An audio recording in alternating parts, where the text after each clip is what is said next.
జమ్మూ కాశ్మీర్లోని పహల్గాంలో జరిగిన ఘోర ఉగ్రదాడిపై కేంద్ర ప్రభుత్వం అత్యంత తీవ్రంగా స్పందిస్తోంది. ఈ ఘటనపై పరిస్థితిని సమీక్షించేందుకు ప్రభుత్వ వ్యూహాన్ని చర్చించేందుకు ఇవాళ అఖిలపక్ష సమావేశం నిర్వహించబోతోంది. రక్షణ మంత్రి రాజ్నాథ్ సింగ్ అధ్యక్షతన ఢిల్లీలో ఈ సమావేశం జరగనుంది. పహల్గాంలో జరిగిన ఉగ్రదాడికి ప్రతీకారం తప్పదని రాజ్నాథ్ సింగ్ హెచ్చరించారు. దీంతో అఖిలపక్ష సమావేశంలో ఏ నిర్ణయం తీసుకుంటారోనని ఉత్కంఠగా మారింది. మరోవైపు జమ్మూ కాశ్మీర్లో కూడా ఇవాళ అఖిలపక్ష సమావేశం జరగనుంది.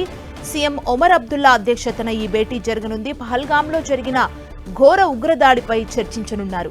కాంగ్రెస్ వర్కింగ్ కమిటీ సైతం అత్యవసరంగా సమావేశం కానుంది. ఢిల్లీలో ఇవాళ ఉదయం 10:30కి జరగనున్న ఈ భేటీలో పహల్గాం ఉగ్రదాడి ఘటనపై చర్చించనున్నారు. మరోవైపు ఈ దాడిని తీవ్రంగా ఖండించారు కాంగ్రెస్ అధ్యక్షుడు మల్లికార్జున ఖర్గే. పర్యాటకులపై కాల్పులకు దిగడం ఉగ్రవాదుల పిరికి పంద చర్య అన్నారు. కాంగ్రెస్ అగ్రనేత రాహుల్ గాంధీ తన అమెరికా పర్యటనని అర్ధాంతరంగా ముగించుకొని ఇండియాకి తిరిగొచ్చారు. పహల్గాం దాడి ఘటన నేపథ్యంలో అక్కడి నుంచి హుటాహుటిన రిటర్న్ అయ్యారు.